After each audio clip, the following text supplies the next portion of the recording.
Oh, yeah. Good evening, everyone. Good morning, good afternoon, wherever you are watching me. I'm Dr. Joshua Isiko.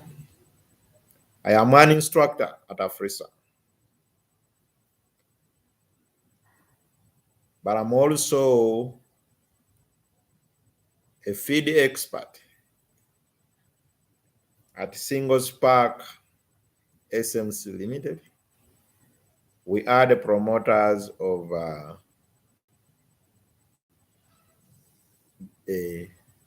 feed calculator app.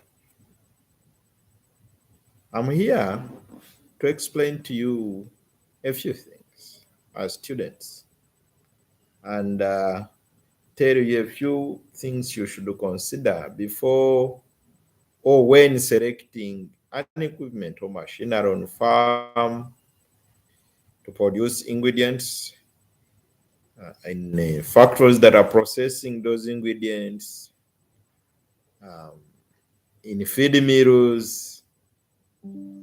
So, yeah, what do you have to consider? There are many factors you should consider before selecting an equipment. You have just read through the materials that we share with you in the previous activity with the folder, reading those two documents. One is a link, you click and download that document, and another one is a downloaded PDF that is uploaded on the e-learning platform of Afrisa. This is what I would like you to note in this summary talk.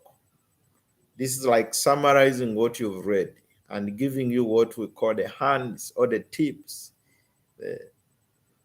the things that you should not miss in this course.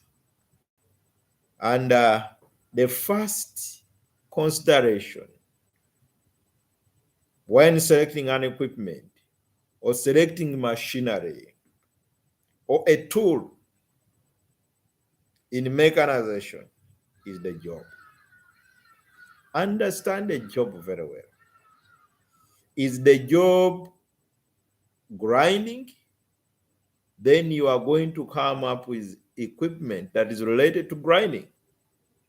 Is the job about plowing? Then you look for equipment about plowing. What kind of plowing do you need? Fine, rough, or we call the first tilling or second tilling? So know the job very well. Is the job harvesting? What are you going to harvest? Is it harvesting corn? Is it harvesting grass? Is it harvesting tubers? So know the job very well. Don't just go to the market or you start thinking of an equipment which is not related to the job that you really want to. So understand the job very well. After understanding the job, the next thing is list all the equipment that you've got out there that are related to the job. Look at the different models that are out there, made from China. Is it fabricated in Uganda? Is it made from Brazil? Is it Europe, Asia, America, South America? So know the different models. There are different factories or companies are making different machines. Tractors alone have many brands. Components of tractors have many brands. So, and different mechanisms. So look out there, what kind of model and what kind of technology are you going for? When I talk of technology, I am meaning, for instance, grinding alone. We have grinders whereby the inlet is up and the outlet is down. And there is no any kind of fan involved to blow particles to first take them up, then they come down. No, it's just all by gravity. And when you come to other grinders use fans. We call them vent mills. So they blow. Particles that are ground are blown into a vent, of which that vent has a cyclone, and then it cools within the vent cyclone, and then particles are collected down. Those are the commonest, even for posture meeting. Is it a tractor? What kind of tractor? You've heard of now what we call a walking tractor. Even the ones that are using fuel, there are those that are old. You will see tractors that use coal. I saw recent a tractor that it used to be there some time back, but now they have started bringing it again. You use coal, just boil. I saw it was very powerful. They connected about 40 plows, and everyone was manning a plow. My friend, technology is everywhere. So know the technology that you want to really go for. So study those different equipment and the technologies involved before you make a decision. Now, the next thing you do is look at the costs involved in using that equipment, buying that equipment. And when we talk of costs, we are looking at how much does it buy? I mean, does it cost to buy it? Always, every farmer or every producer or every businessman is looking for the cheapest equipment. Never be lied that some people can buy expensive. Everyone will look for the cheapest. No one wants to invest too much money into something. So look for the cheapest in terms of buying, look for the cheapest in terms of maintaining, look for the cheapest in terms of depreciation. What do I mean by this? There are machines that are very cheap but very expensive to repair, very expensive to maintain. They consume a lot of fuel. Yet they are bought cheaply, but they consume a lot of fuel. They consume a lot of power. That is not the best. So you need to get the one that is not consuming so much. So then talk about the how durable it is, the depreciation. Is this machine going to just get worn out in a few years, or it is going to last for 10 years, 15 years?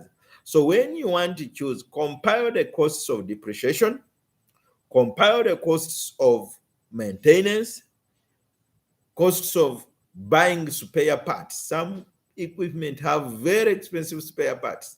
They are cheap to buy, but the spare parts are very expensive. Probably because not many people are using that model. And for you to get that spare part, you order it alone. You order it from Uganda, then they put it on the ship, then it comes. It takes 3 months for the equipment, for the spare part to reach you. That's not a good equipment.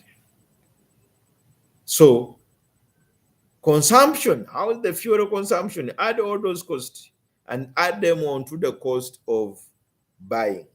So you come up with what we call the annual cost. Because the cost of buying, if the machine is buying 10 million and it's going to last for 10 years, it means every year that machine is losing value by 1 million. So get that 1 million, add it on to the annual costs of maintenance and consumption if you are using it full time, 24 hours. Add on to other costs that may be involved, and then you see which one is cheapest to use per year.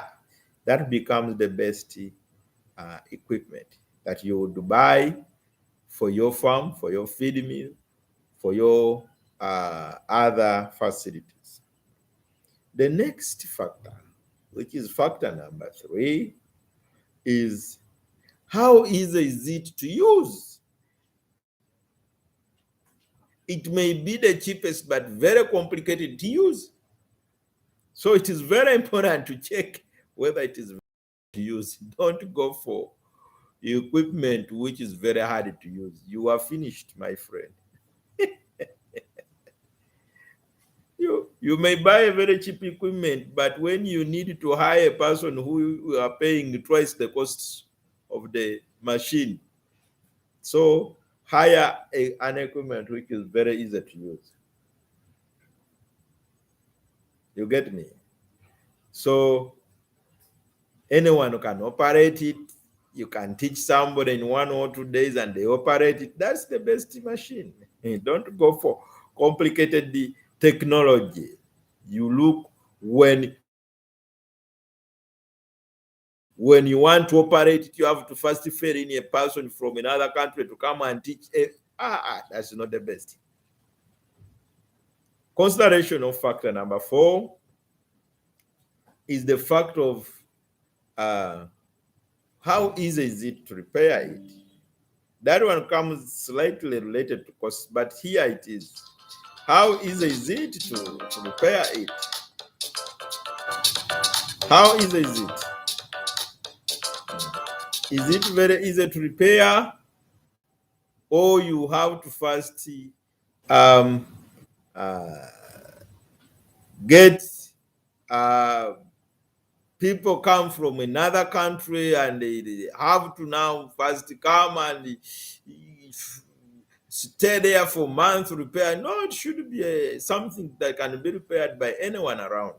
So I really appreciate that you've read those material, and this video is just to give you a brief talk about what to consider. Thank you. Enjoy your study. I remain Dr. Joshua.